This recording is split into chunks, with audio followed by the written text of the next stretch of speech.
Kinwestiyon ng ilang grupo ang pagkakaroon umano ng conflict of interest sa pagkakatalaga sa bagong Agriculture Secretary. Sinagot naman yan ng kalihim. Nasa frontline ng balitang yan, si Marian Enriquez.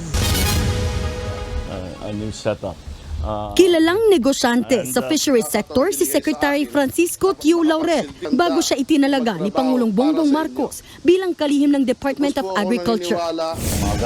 Pero ang grupo ng mga mangingisda na pamalakaya hindi raw believe sa appointment niya. May agam-agam daw sila lalo't may record nila ang kumpanya ng pamilya Laurel sa pagkasira ng mga palaisdaan gaya na lang sa Manila Bay.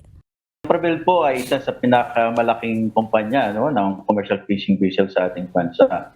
Kung matatandaan natin, the first place, mga 1980s, ay sila yung nalasa. Kasi yung dahilan ng pagka-ubos, halos wala nang mahuli yung ating kami, na mga maliliit na mangingisda. Yung irreversible na impact pa ng reclamation, involved na rin ang pamilyang Laurel. Dagdag pa ng pamalakaya, kailangan ng mga bagong programa ng DA para mapalakas ang lokal na produksyon ng isda. Kung ang policy at programa na ipapatupad pa rin ng bagong DA Secretary Laurel ay yung dati ng mga bigo at dahilan ng pagkasira o pagkalugi o pagbagsak ng ating agricultural sector sa ating bayan ay useless yun. Kung si ACT Teachers Party List Representative Franz Castro naman ang tatanungin, tila bayad utang ng Pangulo ang appointment kay Laurel na isa sa malalaking donor niya noong eleksyon. Pero para kay dating Agriculture Secretary at Federation of Free Farmers Chairman Leonardo Montemayor, masaya na raw siyang may permanente ng in-charge sa DA dahil kailangan matutukan ang problema sa supply ng pagkain sa bansa. Remember, sa first quarter pa lamang ng 2024, expected na tatama yung El Nino. So hindi lang palay o bigas ang matatamaan, pati yung siyempre other land-based crops, including mais, gulay, to some extent apektado rin ang ating livestock and poultry sector. Ayon naman sa Samahang Industriya ng Agrikultura o SINAG, umaasa silang hindi lang sektor ng pangisdaan ang tututukan ni Laurel. Dapat tutukan niya yung other sector like pork and chicken and vegetable and of course rice, dahil hindi niya ito ganun kabisado compared to sa fish may company siya.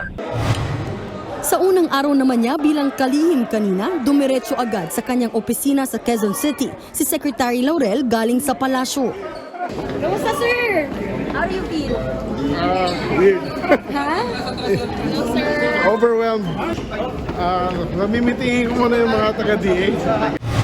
Closed door ang meeting niya sa mga opisyal ng DA kanina. Pero paglabas ng opisina, pinabulaanan niya ang aligasyong may conflict of interest ang pagkakatalaga sa kanya sa DA dahil sa kanyang mga negosyo.